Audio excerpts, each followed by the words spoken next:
안녕하십니까. 예. 네, 세상읽기의 심리학자 김태형입니다. 예, 통일시대연구원 부원장 손정목입니다. 반갑습니다. 반갑습니다. 네. 지금 뭐 국제 정세가 뭐 하루가 다르게 바빠지고 있습니다. 네, 그래서 좀 국제 정세를 또 다뤄봐야 될 것 같은데 네.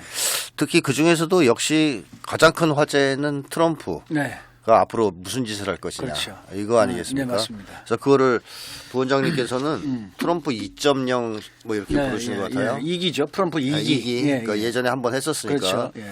이거 뭐 성기는 없잖아요. 모르죠. 그 트럼프가 트럼프가 예. 헌법 개정 얘기도 하더라고요. 3.0도 예, 하려고요? 예. 그래서 민주당이 벌써부터 긴장한다 이런 얘기가 나옵니다. 그렇군요. 예. 뭐 2.0 잘하면 또 모르죠. 그렇죠. 예. 자, 근데 어쨌든 트럼프 2.0 예. 시대에서 이제 그 특징이 뭐냐? 네. 이걸 좀 말씀해 주실 것 같은데. 네.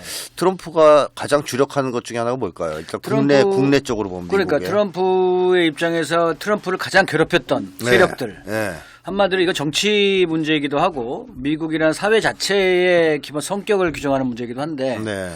이 기존의 미국 사회를 규정해왔던 세력은 흔히들 말하는 뭐 이 딥스테이트라고 하는 그림자 정부. 군산복합체, 그렇죠. 그림자 정부.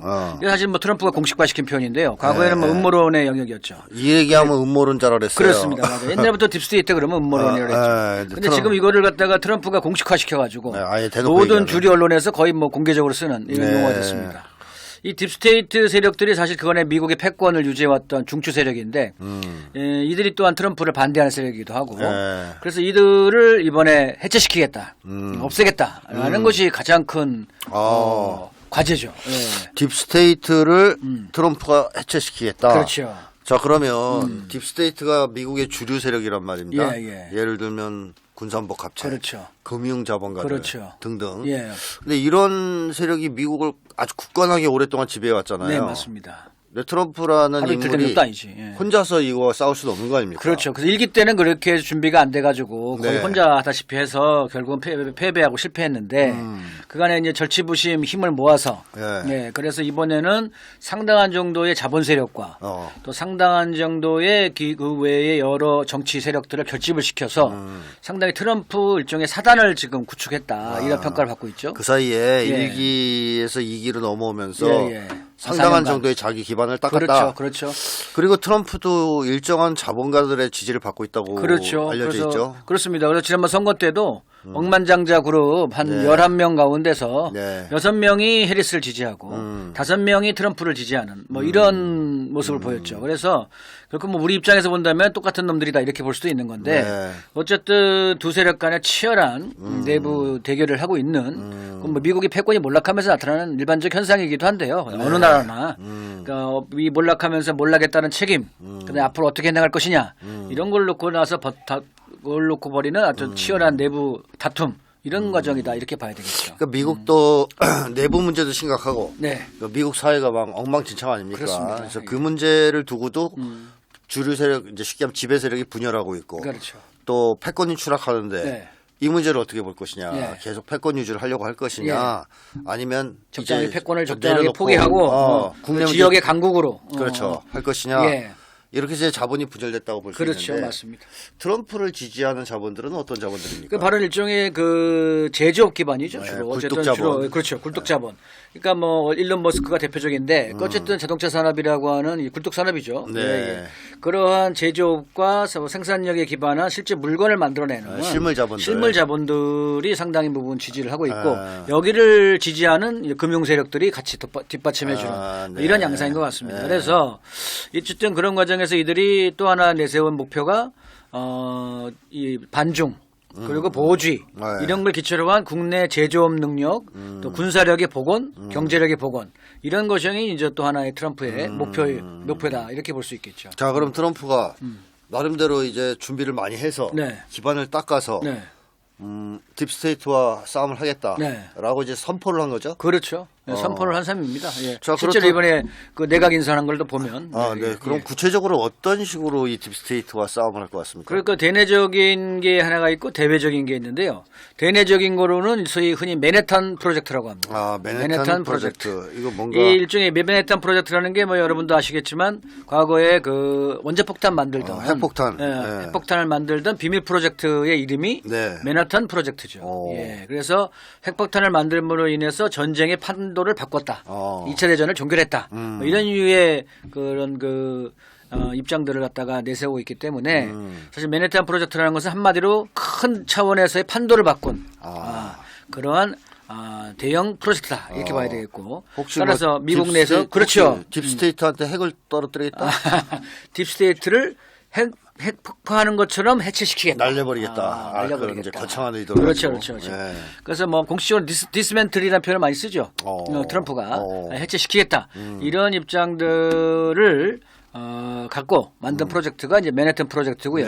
이 맨해튼 프로젝트를 수행해야 될 주체로서 새로운 정부 부처를 만들었는데 그게 소위 정부 효율부다. 정부 효율부. 그래요. 이번에 진짜 이상한 부처를 만들었잖아요. 그렇죠. 정부 효율부. 예. 그게 이제 일론 머스크가 수장이고 인도계 기업가 바너스 남인가 뭐 이런 양반이 이제 또 하나 2명으로 해서 그래서 소위 미 연방 정부 내에 또아리를 들고 있는 오랜 딥스테이트 세력들 관료 집단들을 이번에 차제에 제거하겠다. 쳐내겠다. 그렇죠. 그럼 이게 정부 효율부가 아니라 딥스테이트 제거부네. 그렇죠. 핵심은 그겁니다. 딥스테이트 제거부인데 사실 이들이 이런 군산복합체의 이해를 대변하는 세력들이 오랜 기간 방만한 연방 정부의 또아리를 들고 앉아서 관료 집단을 형성해서 그들이 사실상 권력을 쥐고 패권 유지에 앞섰다 이런 얘기죠. 트럼프를 반대하고. 그렇죠. 쳐내겠다. 그렇죠. 쳐내겠다. 이제 이거 과감하게 진짜 해보겠다는 뜻이네요. 예, 그래서 이제 426개 연방기관을 99개로 줄이고 200만 명 되는 거니까 200만 명 정도 되는 연방정부 직원들이 있는데 공무원이죠.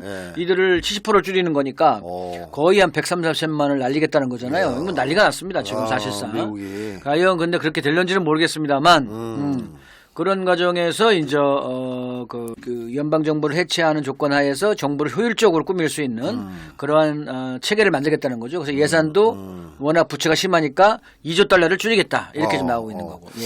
자, 그러면 일단 정부 효율부를 통해서 딥스테이트 또아리를 들고 있는 딥스테이트를 쳐내겠다. 그렇죠.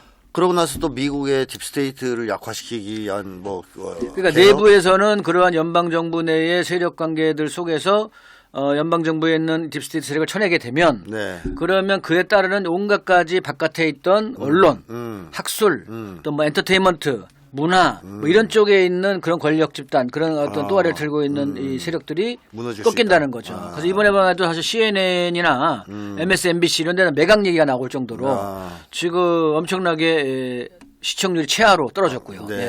그래서 MSNBC 모회사는 이제 MSNBC를 팔겠다고까지 공식화시켰죠. 그래서 언론 지형도 지금 아주 지각 변동을 일으키는 겁니다.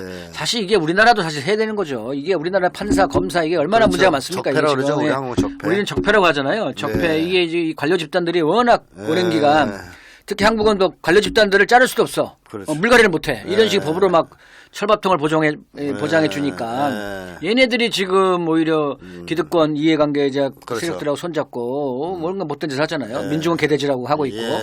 그래서 이런 사실은 어떻게 보면 미국에서의 이런 관료 개혁이 엄청난 한국에도 영향을 줄 수 있지 않을까. 제대로만 된다면 뭐 이런 생각이 듭니다.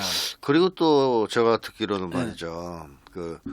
연준을 어떻게 해체하겠다는 약까지 그렇죠. 연준 해체까지 나오죠. 연준은 사기업이잖아요. 아시겠지만. 또 시청자들 중에 아시는 분들도 많겠지만 연준에 대해서 잠깐 정의해 주신다면. 연준은 1904년이던가요? 미 연준이 이제 어쨌든 내부에 또 치열한 싸움 끝에 이 소위 로스차일드계의 이 은행계들이 이거는 뭐 어떻게 보면 미국의 건국 정신이다까지 얘기하면서 그러면서 사실은 자기들이 국가의 통화 정책, 국가의 화폐 정책을 총괄하는 그러한 기관으로서 연준을 만들어냈는데 여기서 사실은 모든 그 화폐 발행권을 쥐고 있는 거 화폐 발행권. 화폐 발행권. 특히 달러 발행권. 뭐 쉽게 달러 말해서. 발행권. 예. 그런데 이게 국가기관이 아니라 그렇죠. 사기관이다. 사실 말도 안 되는 거죠. 네. 네, 말도 안 되는 거죠. 그래서 역대의 뭐 많은 대통령들이 네. 사실은 뭐 많지 않지만 뭐 일부 대통령들이 이런 그 연준의 지위와 권한을 국가로 다시 귀속시키겠다 이런 국가로. 어떤 정책들을 링컨도 그랬고, 링컨도. 그다음에 뭐 닉슨도 그저 그러려고 했던 계획이 있고, 그렇지만 다 실패를 했죠. 그러니까 자기들이 봐도 너무 이상한데 그렇죠. 예. 하려고 그럴 때마다 딥스테이트의 반발에 걸려서 그렇죠. 못했군요. 예. 그래서 연방정부를 기억하려고 했던 대표적인 인물이 닉슨하고 케네디죠. 둘 다 죽지 않았어요? 케네디는 죽었고, 닉슨은 이제 닉슨은 중도에서 낙마했는데, 낙마했죠, 참. 사실 닉슨 대통령 같은 경우에는 50개 주 가운데 선거할 때 50개 주 가운데 49개 주에서 이겼어요. 그러니까 딱 한 개 주만 졌어. 그래서 미국 선거 역사상 전무후무한 최고 인기 대통령이죠. 그런데 불과 취임한 지 1년 좀 더 돼서 1년 몇 개월 만에 74년도에 낙마하죠. 그러니까 이거는 뭐 그때 이제 그 일설에 따르면 저도 아직 최종 확인하지 않았습니다만 미국의 장성들이 화이트하우스에 들어가가지고 명령을 거부했습니다. 대통령의 명령, 당신 우리의 명령 공장 아니다. 일종의 소프트 쿠데타라고 그러더라고요. 소프트 쿠데타로 해서 명령을 거부하면서 닉슨 대통령이 눈물을 흘리면서 퇴임했다. 뭐 이런 말도 있습니다. 그렇군요. 그래서 마찬가지로 그래서 지금 트럼프도 과연 저렇게 연방 정부를 개혁하려고 하면 가능하겠냐 이런 얘기가 나와서 오늘 아침에 푸틴 대통령도 이렇게 트럼프는 안전하지 않다. 이렇게까지 오늘 러시아가 또 정보가 많은 나라인데요. 그렇죠. 정보력이 CIA를 능가한다는 평을 듣는 나라인데 트럼프 안전하지 않다. 그래서 자기가 푸틴 대통령이 내 생각에 그는 지금 지금 안전하지 않다. 그 미국 역사에서 다양한 사건이 일어났다. 이렇게 표현을 했죠. 그래서 이거는 트럼프한테 조심하라고 그렇게 주의를 주는 거죠. 주의를 주는 거네요. 주의를 주는 거기도 하고 그만큼 미국 내부의 기존의 딥스테이트 세력들이 부글부글 거린다 이런 얘기죠. 가만하면 안 되겠다. 지금 난리 났다. 워낙 트럼프가 그냥 강경하고 아주 그냥 뭐 세게 지금 딥스테이트 해체에 대해서 얘기를 하고 있기 때문에 이거를 그냥 방치했다가 큰일 나겠다 이런 생각이 드는 모양이에요. 그렇군요. 그래서 현재 그런 어떤 위험도 있다 이런 얘기고요. 어쨌든 맨해튼 프로젝트는 2026년 7월 4일 건국 250주년 때까지 대략 한 2년 정도. 그러니까 1년 내년 취임 1월 달부터 하면 1년 한 6개월. 1년 6개월 정도에 걸쳐서 속전속결로 끝내겠다라는 겁니다. 그래서 속전속결로 끝내서 그때 7월 4일을 아주 성대하게 250주년을 기념하겠다는 거고요. 물론 내부적인 그러한 어떤 딥스테이트 세력의 해체만이 아니고 대외적으로도 이런 전쟁 문제라든지 대외 관계 문제도 상당히 정리를 해서 전 세계의 지도자들을 다 초청하겠다. 그래서 이거를 뭐라고 얘기하냐면 The Great America's State Fair. 박람회입니다. 박람회. 거대 미국 국가 뭐예요? 위대한 미국 박람회. 위대한 미국 박람회. 그래서 1년 동안 내년 2025년 5월 현충일부터 내후년 7월 4일 독립기념일까지 1년 이상에 걸친 박람회를 하겠다는 겁니다. 박람회를 아이오와 주에서 하는데요. 그 기간 동안 그런 박람회를 쭉 하면서 그 피날레를 내후년 7월 4일 날 한다는 거고요. 그때의 그런 어떤 뭐 위대한 미국을 다시 부활시키는 상징적 행사를 그때 해보겠다. 한마디로 딥스테이트 밟아놓고 그렇지. 축하 파티 열겠다. 그렇죠. 뭐 그렇죠. 이런 얘기죠. 뭐 아주 쉽게 말씀하시는 로버트 케네디를 보건복지부 장관인가요? 그거 시킨 것도 딥스테이트 치는 것과 관련이 있다고 봐야죠. 의료자본하고 싸움이죠. 한마디로 뭐 파이저라든지 제약회사들이 네. 그동안에 이 코로나 관련해서 워낙 문제가 많고 의혹도 많잖아요. 백신이 미국이 아주 문제가 많습니다. 제약회사들이. 엄청나게 많이 죽고 사실은 뭐 병을 고친다고 하면서도 병을 주는 뭐 이런 못된 짓거리를 하도 많이 했다는 의혹을 많이 갖고 있기 때문에 케네디를 투입해서 로버트 케네디가 진짜 제대로 많이 조사에 들어간다면 좀 난리 날 겁니다. 맞습니다. 네. 자, 근데 그러면 미국 내에서 이런 식으로 딥스테이트를 치면서 대외 정책도 바꿀 가능성이 그렇죠. 대외 정책에서 가장 큰 문제가 이제 전쟁 종식인데요. 전쟁 종식이라는 것은 딥스테이트에 대한 관점에서 보면 내부적으로는 그 정부를 개혁하는 것과 대외적으로 전쟁을 종식시키면 어떤 일이 일어날까요? 딥스테이트의 해외 근거지가 날아가는 군사기지가 날아가는 거고 많이 줄게 되고 자금줄이 사실은 약화되는 거죠. 예, 그렇죠. 전쟁을 벌여야 돈을 버는데 군산복합체 자금줄이 말로 그렇죠. 군산 복합체와 그를 지원하는 금융자본들의 네. 이익이 엄청 떨어지겠죠. 예, 그래서 자금줄을 끊어버리는 것이기도 하다. 전쟁 종식은 우리 전 세계 인민들은 다 좋아하는 거지만, 예, 전 세계 인민들은 좋아하는 거지만, 네. 예, 자금줄을 끊어버리는. 그러니까 뭐 우리가 좀 생각을 해야 되는 것은 네. 트럼프가 착한 사람, 제국주의를 반대하는 반제투사가 아니다. 그렇죠. 라는 거죠. 아, 그럼요. 역시 당연하죠. 제국주의자입니다. 그렇지. 근데 문제는 딥스테이트를 칠래니 외국에서 들어오는 이 딥스테이트의 자금줄 네. 이걸 끊지 않으면 안 되겠다. 그렇죠. 그런 의미에서도 전쟁 종식을 추구하고 있다. 그렇죠. 이렇게 되는 예, 거죠. 예. 그래야지 사실은 딥스테이트의 물적 기반을 근본에서 흔들어 버릴 수가 있는 거니까. 트럼프가 만약 딥스테이트를 어떻게든 해체하겠다는 의지가 뚜렷하다면 예. 전쟁 종식에도 열심히 하겠네요. 적극적으로 나서겠죠. 근데 지금까지 나온 사실 그 트럼프의 그런 이 전쟁 종식 방안들은 네. 사실은 이게 현실적이지 못하다는 평가를 많이 받죠. 그렇습니다. 예. 그러니까 트럼프 1기 때와 2기 때 지금 세계는 달라졌어요. 그렇죠. 그 1기 때만 해도 한마디로 어떻게 보면 북은 고립돼 있었죠. 네, 예. 러시아나 중국도 눈치 네. 보는 상황이었고 약간. 어. 그러면서 미국이 그야말로 일국 패권을 유지하면서 예, 예. 힘을 좀 쓸 수 있었던 네, 네, 네. 시대였다면 예. 2기가 되는 그 과정에 예. 다국화 시대로의 전환이 이루어졌단 말입니다. 아, 예. 그래서 러시아는 직접 미국에 맞서기 시작했고요. 예, 예, 예. 자, 이런 흐름이라면 예. 트럼프가 옛날 생각하고 예. 야, 이거 줄 테니까 전쟁 끝내. 예. 이게 안 먹히는 상황 아니에요, 예, 지금. 예, 예, 예. 그럼 우크라이나 전쟁을 종식시키겠다는 그 안. 음. 지금 있는 전선에서 예. 스톱하고 예. 휴전선을 만들고 그렇죠. 뭐 이런 건데 네. 이거 되겠습니까, 이걸로? 그러니까요. 그게 되겠습니까? 그렇게 되면 한반도식으로 지금 분할을 시키겠다는 거잖아요. 예. 사실 이 방안은 이미 바이든 때 진행됐던 방안입니다. 바이든 역시도 이런 방안을 진행했죠. 한반도식 분할 방안. 예. 이 올 초에도 많이 나왔던 얘기입니다. 근데 북이 아니죠. 북이래. 우크라이나가. 저 러시아가 이를 받을 리가 없죠. 러시아가. 그러니까 이제 러시아를 끊임없이 괴롭히고 그렇게 해서 러시아를 지치게 해서 피곤하고 지치게 만들어서 예. 러시아로 하여금 양보하게 만들려고 하는 방안이 소위 플랜 B입니다. 플랜 B. 예, 이 플랜 B가 이번에 바이든이 승인했던 서방의 장거리 미사일로 러시아 본토를 공격하는 네. 이게 소위 플랜 B인데요. 이걸 통해서 러시아를 끊임없이 괴롭히고 지치게 해서 러시아로 하여금 양보하게 만들어서 그렇게 해서 받아라. 예, 휴전안 그래서 받아라. 이런 휴전안을 받아라라는 것이 소위 지금의 플랜 B이기도 하고 지금의 장거리 미사일 허용 방안이죠. 네. 예. 근데 이제 그런 식으로 지금 그렇게 해서 그 다음에 허용을 하게 되면 나머지 우크라이나 지역에 나토 유럽 평화유지군을 보낸다는 겁니다. 네, 네. 나토군이죠. 네, 나토군. 예, 미국은 빠지고 네. 유럽 평화유지군을 집어넣겠다. 결국은 이제 미국이 원하던 바대로 과거에 우크라이나에 나토군을 집어넣겠다고 했던 원래의 계획대로 하겠다. 땅은 좀 좁아졌지만 그렇게 하겠다는 것이 지금의 한반도식 분할 방안입니다. 그렇죠. 그걸 지금 트럼프가 하겠다는 거예요. 그럼 러시아가 그걸 받을 리가 그거 없죠. 받을 리가 없죠. 받을 리가 없는 거지. 그래서 이번에 오히려 지금 아주 기가 막힌 오레슈니크인가? 오레슈니크라고 하는 기가 막힌 이 중거리 극초음속 다탄두 중거리 미사일. 예, 중거리 미사일을 선을 보인 거죠. 플랜 C를 한 거네. 예, 그러니까 이 트럼프대로 그런 어떤 그 한반도식 분할 방안은 러시아에서는 받을 리가 없는 거죠. 이미 다 승리가 확정적이고 그리고 어떤 형태로든 전황을 바꿀 수가 없고 그리고 트럼프가 계속적인 한반도처럼 두고두고 분쟁이 될 수 있는 그런 분할 방안들을 받아들일 리가 없는 거죠. 네, 그렇죠. 푸틴이. 예.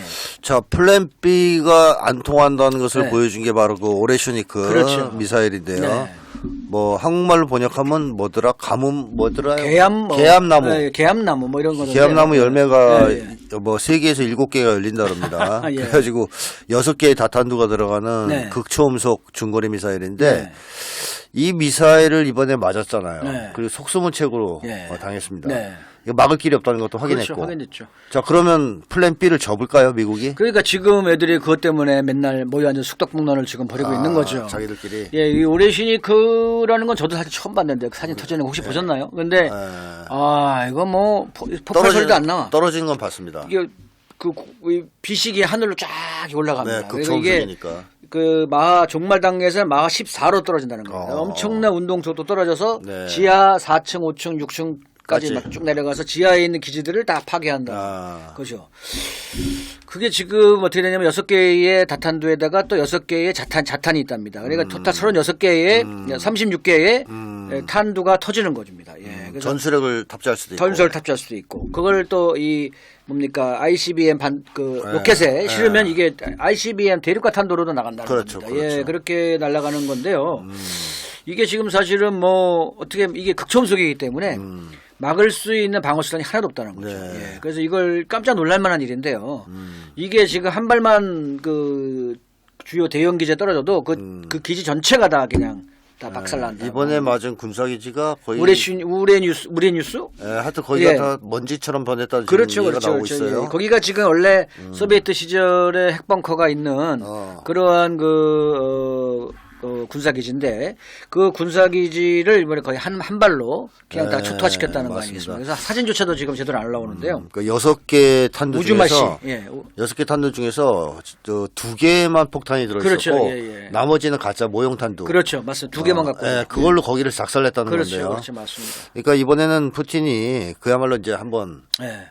맛보기? 예. 야, 이거 한번 맛을 봐라. 그렇지. 이거 너희들 먹어보고 또 계속 덤빌래? 근데 이게도 참 근데 이해를 할 수 없는 게 네.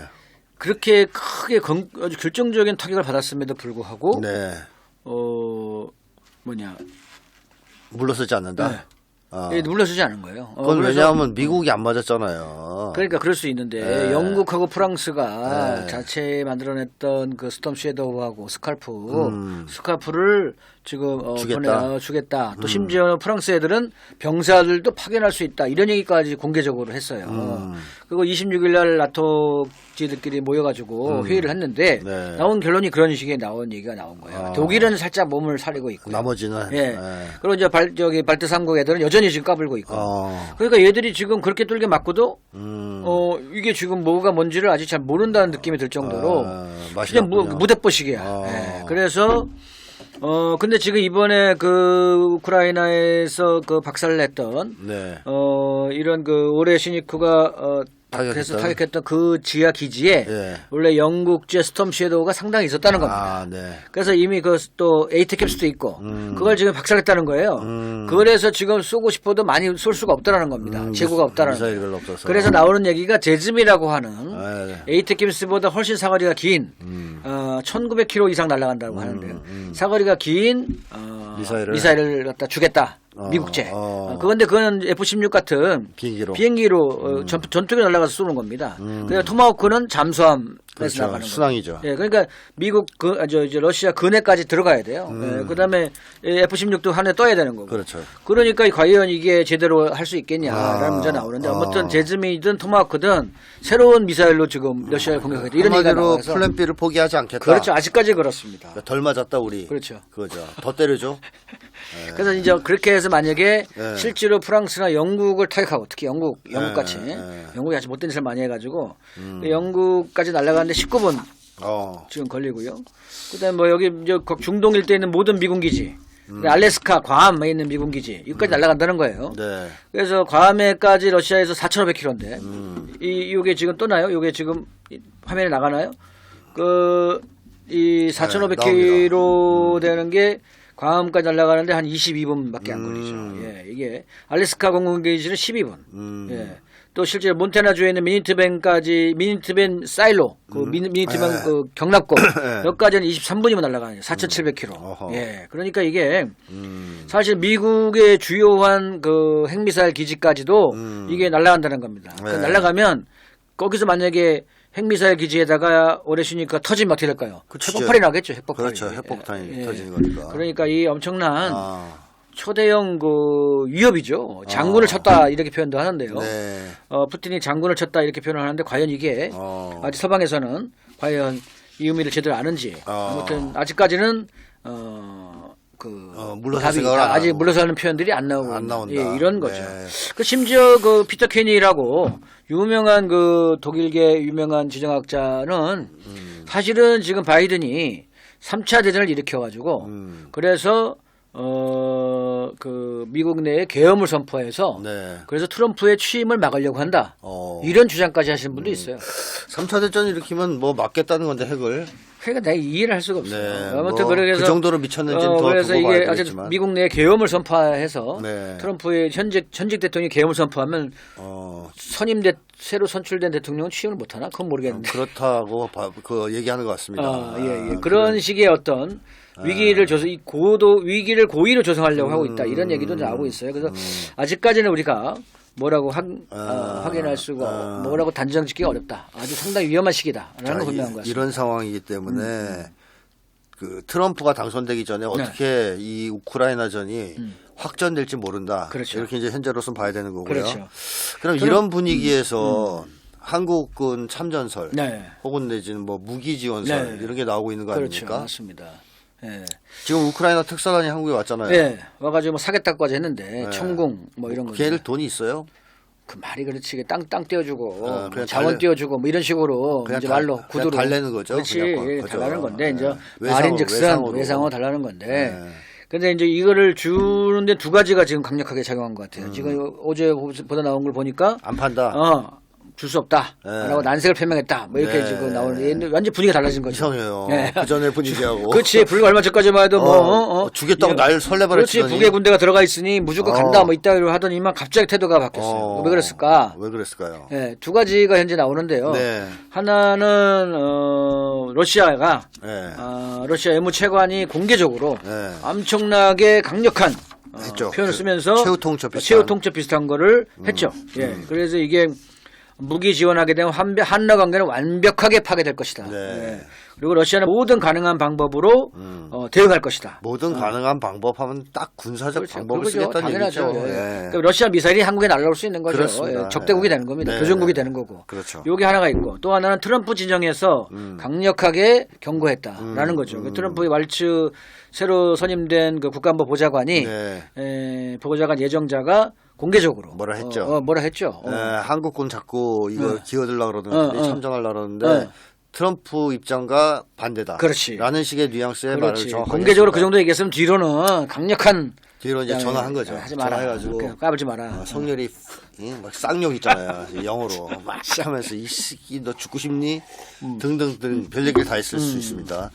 자 그러면 태도가 바뀌었다. 그러면 또 아무리 윤석열 쪽의 사람들이 꼴통들이라도 좀 겁이 나겠어요. 확실하지. 2달 뒤면 끝나는 1월 건데. 20일로 취임하는데. 그렇지. 자 그래서 안 판다. 이런 얘기가 나오고 있어. 그나마 다행이죠. 그나마 다행입니다. 그래요. 근데 어쨌든 지금의 트럼프식 어떤 한반도 분할 방안은 절대로 러시아에 먹힐 수 없다. 따라서 트럼프 입장에서는 러시아가 사실 안전하게 승기를 잡는 걸 인정한 조건 하에서 어떻게 좀 체면을 차리면서 러시아 우크라이나에서 빠져나오는 방법을 연구를 해야지 무턱대고 괜히 그 뭐 한반도 분할 방안 갖고 주장하다가 전쟁만 질질 끌고 씨알도 안 맥힌 얘기 해봐야 소용도 없다 이런 얘기입니다. 그렇습니다. 자 그러면 앞으로 트럼프가 이 문제를 어떻게 해결할지 한번 지켜보기로 하고요. 그 다음에 이스라엘이 지금 휴전을 했어요. 그러니까 이게 엄청난 일입니다. 진짜 이거 생전가도 안 할 놈들이 그러게요. 그만큼 헤즈볼라한테 뚫게 맞았다는 얘기예요. 그런가요? 이번에 뭐 공개적으로 이스라엘 밝힌 사상자 수만 이스라엘군이 12,000명인데요. 이건 역대 최대죠.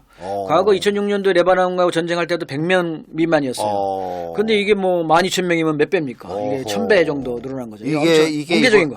이번에 헤즈볼라하고 전쟁하면서 죽었어요? 그렇죠. 뭐예요 이렇게 많이 죽었어요? 그러니까 이게 기습작전, 매복전 이런 데다가 애들이 그러니까 실제로 군사적으로 맨파워가 지상전 하다가 이게 완전히 형편없다라는 것이 12,000이나 죽었으면 진짜 많이 죽었는데요. 이 중에 사상자. 그러니까 아. 사망자와 부상자가 합쳐서 이렇다는 겁니다. 근데 역대 최대죠. 어쨌든 그리고 지금 이스라엘 경제가 개판입니다. 한마디로. 그래서 이게 지금 그 미국의 전적인 지원이 없으면 살아남기 어려운 조건인데 그 서방의 이런 식량과 또는 각종의 그 공산품, 무기 이런 걸 지원해주는 배가 들어가야 되는데 이걸 후티가 강력하게 막고 있어서 홍해를 또 공세하고 후티 있어서. 대단합니다 진짜. 후티는 지금 뭐 미국 항공모함 두 개를 그냥 박살낸 건 아니지만 상당한 큰 타격을 줘가지고 돌아가게 만들었고. 돌아가게 만들었고. 돌아가게 만들고 심지어는 그 그 이스라엘 있는 하이파 항구까지 이 극초음속 미사일 날려가지고 네. 글로 들어오고 있는 그 곡물선인가 화물선인가 그거를 그냥 박살냈어요. 그래가지고 예멘의 군사 기술력이 날이 갈수록 정교해지고 있다. 극초음속 미사일까지 갖고 있다. 원래 그렇죠. 그게 팔레스타인 2입니다. 그 이름이 팔레스타인 2인데 여하간 그러한 그 예멘의 군사력들에 대응해서 또 드론 기술에 대응해서 이 원정단 미국 원정단이 쪽을 못 쓰고 있다. 그래서 원정으로 인한 군사작전의 시대는 끝났다라는 것을 예멘은 보여주고 있는 거죠. 미국이 네. 항공모함으로 전 세계를 호령하던 시절은 이제 끝났습니다. 끝났다. 끝났습니다. 미사일 때문에. 깔짝대지도 못한다. 그렇죠. 이런 그래서 걸 보여줬다. 지금 이 중동의 전황이 아주 중요한 변화가 하나가 있는데 바로 그런 헤즈볼라하고의 휴전이 27일 날 타결된 거 하나하고 이번에는 네타냐후 같은 그런 독재자를 국제형사재판소 ICC가 체포영장을 발부한 겁니다. 체포영장. 이게 전쟁 범죄 혐의로 그것도. 근데 이건 뭐 구속력이 있나요? 구속력은 있죠. 구속력이 있는데 얘들이 구속력은 있는데 실행을 못하 집행을 못하는 거지 아직. 근데 이게 구속력이 있는 겁니다. 그 체포영장이 발부됐기 때문에 그래서 지금 얘가 어느 해외에 나가더라도 ICC 회원국들은 체포할 의무가 있어요. 체포할 의무가 있는 거죠. 그래서 이 ICC가 물론 친미적이라고 참 그동안 비판을 받아봤는데 이 네타냐후가 하도 못하니까 하도 못된 짓을 하니까 나쁜 짓을 너무 많이 하니까. 이게 전쟁 범죄 혐의라는 것입니다. 특히 인종청소. 인종청소하고 그런 거니까 이거는 이제 두고두고 이게 어떤 형태로 이 중동 가자 전쟁이 종결이 되더라도 네타냐후는 체포가 되게 돼 있어요. 이놈의 새끼는. 그래서 어쨌든 재판을 받아야 되는 상황이 된 거지. 네. 이건 사실 얘들의 예외주의가 끝났다. 네타냐후의 이스라엘 유대인들의 예외주의가 끝났다라는 아주 상징적 사건이다. 이렇게 봐야 될 것 같습니다. 이번에 이 휴전에는 이스라엘이 전쟁에서 쉽게 얘기하면 열세를 면치 못했다는 것도 있지만 트럼프 당선도 영향을 미쳤다고 봅니다. 예, 그래서 트럼프 측하고 협의를 했던 것 같다는 생각이 드는데요. 트럼프가 대외적 자기 입으로 얘기한 건 아닌데 그래도 공개적에 쭉 나온 얘기들은 보다 친이스라엘 내각이고 지금 현재 이 내각 중에 상당수가 절반 정도가 이상이 친이스라엘 세력들이 내각이 이상이 됐고 또 여러 가지 흘러나온 얘기는 이스라엘 측 조건으로 가자 전쟁을 휴전케 하든 종전케 하는 방안을 추진한다. 내지는 이 트럼프 취임 전에 전쟁을 끝내겠다. 이스라엘 애들이. 이런 이유의 얘기들이 나왔어요. 그래서 트럼프가 어차피 친이스라엘 돈도 많이 받았거든. 그 뭡니까 그 마리 아델슨이라고 하는 저쪽 그 카지노 재벌로부터 그 사람이 유대인이군요. 유대인이죠. 유대 시오니스트입니다. 시오니스트인데 거기서부터 1억 달러 이상을 받았다는 건데요. 어쨌든 그러면서 친이스라엘 정책을 하지 않을 수가 없는데 그 친이스라엘 측 조건으로 휴전을 한다는 얘기는 하마스를 무장해제시키고 하마스를 쫓아내고 사실상 그 가자 지역을 이제 점령한다 이런 거죠. 이스라엘 측이. 이거 말이 안 되는 거지. 이거는 중동 국가들이 받아들일 수 없죠. 안 받아들이죠. 이번에 특히나 얘들이 지금 서한까지 병합하겠다 나온 거예요. 서한이 훨씬 크거든요. 가자보다. 서한 지구에 대해서 지금 대대적으로 막 공격을 하고 있죠. 그래서 이 서한 지구의 팔레스타인 사람들을 요르단으로 쫓아내겠다는 거고 가자의 팔레스타인 사람들을 이집트로 쫓아내겠다 이런 얘기지. 그래서 그 땅을 다 자기들이 먹고 거기에다가 이제 뭐 리조트니 가스전을 개발하겠다 이런 얘기인데요.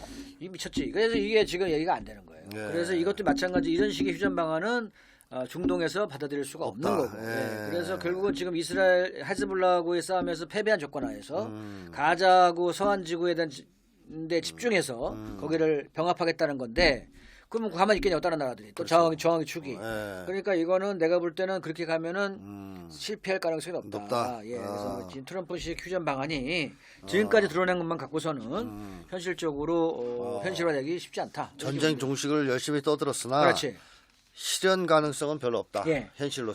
그래서 지금 현재 만약에 이런 식으로 계속 가게 되면 미국의 지원을 하지 않을 수가 없는 입장이 될 거고 전쟁을 끌려 들어가게 되니까 미국은 결국은 딥스테이트 해체를 실패하는 거죠. 그러니까 어쨌든 지금의 방안은 네타냐후를 어떻게든 빨리 교체시키고 그리고 평화협상의 여건을 만드는 것이 현재의 중동 가자 전쟁을 끝내는 유력한 방안이다. 저는 이렇게 봅니다. 그럼 네타냐후를 잡아다가 ICC 갖다 주면 되겠네. 그렇지.